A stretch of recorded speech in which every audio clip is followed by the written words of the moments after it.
Mukunda jewellers మొట్టమొదటి factory outlet లో long హారాల పండుగ. ఈ ఆఫర్ నవంబర్ 8 నుండి 16 వరకు.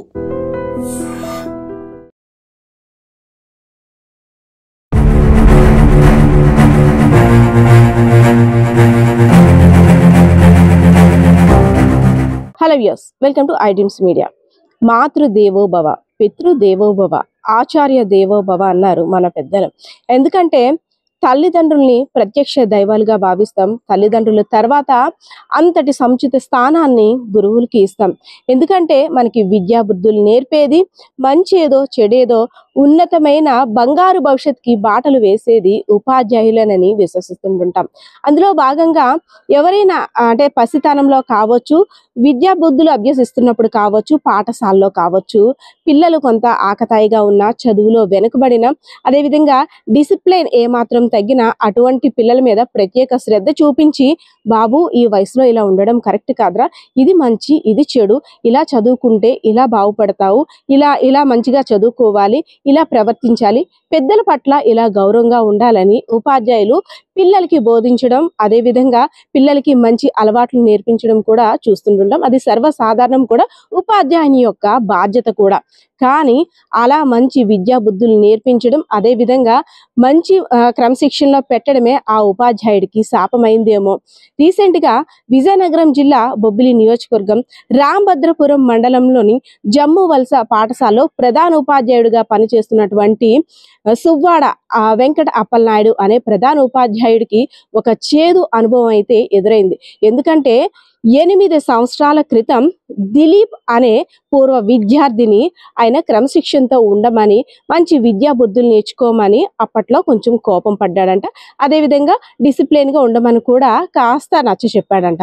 ఆ విద్యార్థికి అప్పటి నుండి కూడా ఈ ఉపాధ్యాయుని మీద కక్ష పెంచుకున్నాడు. నాకు చెప్పడం ఏంటి, నాకు మంచి చెడులు చెప్పడం ఏంటి, అదీ కాక క్లాస్లో అందరి ముందు నన్ను ఇలా చేయడం అంటూ అప్పటి నుండి కక్ష పెంచుకుని, ఎప్పుడు పెద్దవాడిని అవుతానా, ఈ ఉపాధ్యాయుడి మీద ఎప్పుడు నేను కక్ష తీర్చుకుంటానా అని అలా టైం చూశాడు.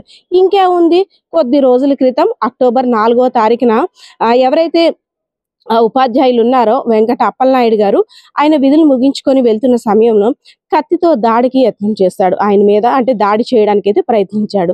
సో భయభ్రాంతులకు గురైన ఆ ఉపాధ్యాయులు వెంటనే పోలీస్ స్టేషన్కి వెళ్ళి ఫలానా వ్యక్తి వల్ల ఫలానా ఇలా జరిగింది అంటూ కూడా కంప్లైంట్ ఇచ్చారు. కంప్లైంట్ ఇచ్చిన తర్వాత పోలీసులు కూడా కేసు నమోదు చేశారు. కేసు నమోదు చేసిన తర్వాత సరే చిన్నపిల్లడే కదా, ఇలాంటి స్టూడెంట్స్ నా అనుభవంలో ఎంతో మందిని చూశాను. ఎందుకంటే మంచి చెడు చెప్తే మంచిని ఒక్కొక్క రకంగా స్వీకరిస్తారు. ఈ అబ్బాయికి నచ్చలేదు, నెమ్మదిగా తెలుసుకుంటాడేమో, వాళ్ళ తల్లిదండ్రులకు కూడా బాబు పరిస్థితి బాగాలేదండి, ఇలా నా మీద దాడికి యత్నం చేశాడు, కొంచెం మంచిగా చెప్పండి అంటూ తల్లిదండ్రులకు కూడా చెప్పాడు. సరే మారుతాడు కదా అనుకుంటూ టీచర్ యథాస్థితి తదారాజాగా మామూలు స్కూల్కి రావడం మొదలు పెట్టారు. టీచర్ ఎప్పుడు వస్తాడా అని ఎక్కడెక్కడో మాటు వేస్తూ కత్తి పట్టుకొని టీచర్ని ఎలా అయినా సరే చంపాలి అని భీష్మించి కూర్చున్నాడు దిలీప్, ఎవరైతే పూర్వ విద్యార్థి ఉన్నాడో. రీసెంట్ గా 2 days బ్యాక్ ఆ ఉపాధ్యాయులు వస్తున్న వీధిలోని మళ్ళీ అమాంతంగా ఒక్కసారి ఊరికి దాడి చేయడానికి ప్రయత్నించాడు. సో అక్కడ ఉన్న గ్రామస్తులంతా కూడా అలర్ట్ అయ్యి ఆయన్ని రక్షించి నెమ్మదిగా ఇంటికి కాపలా ఉండి పంపించారు. అప్పటి నుండి కూడా ఎవరైతే ఆ టీచర్ వెంకటప్పలనాయుడు ఉన్నారో, స్కూల్ కి రావాలన్నా, స్కూల్ నుండి ఇంటికి వెళ్ళాలన్నా ఇటొక నలుగురు అటొక నలుగురు ఉంటే గాని వెళ్ళలేని పరిస్థితి. అసలు ఏమైపోతుంది సమాజం ఎందుకు ఇలా ప్రవర్తిస్తున్నారు విద్యార్థులు? గత కొద్ది రోజుల క్రితం కూడా చూసుకున్నాం. మంచిగా చదువుకోవాలని అదే బొబ్బిలి నియోజకవర్గానికి చెందిన పెంట పాఠశాలకు సంబంధించి ఒక ఉపాధ్యాయుడు గుంజీలు తీస్తూ విద్యార్థులకి ప్రాధేయపడ్డాడు.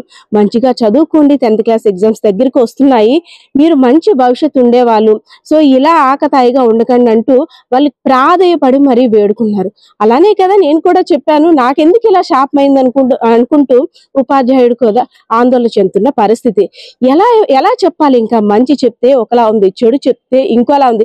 అసలు స్టూడెంట్స్ ఎలా స్వీకరిస్తున్నారు? సరే మంచి చెప్పినప్పుడు చెడు చెప్పినప్పుడు ఏదైనా సరే వాళ్ళకి ఇష్టం లేనప్పుడు ఊరుకోవచ్చు కదా. అంటే ప్రాణాలు తీయాలి అని ఎందుకు ఇంత కసి పెంచుకుంటున్నారు టీచర్స్ మీద? ఇదైతే మాత్రం టీచర్స్ కి నిజంగా ఆందోళన కలిగించిన విషయం అనే చెప్పాలి.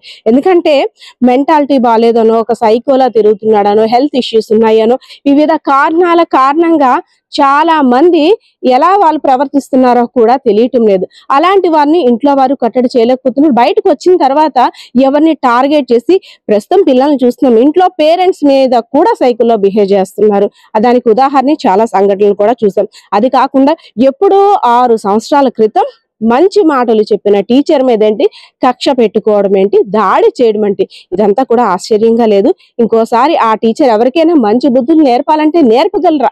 కేవలం నాట్ ఓన్లీ ఆ టీచర్ కాదు, ఎవరైనా సరే ఎదుటి వ్యక్తికి మంచి చెప్పాలంటే ఆలోచించాలేమో అని ఒక క్వశ్చన్ మార్క్ అయితే ఇప్పుడు కనిపిస్తా ఉంది ఈ సిచ్యువేషన్ చూస్తా ఉంటే.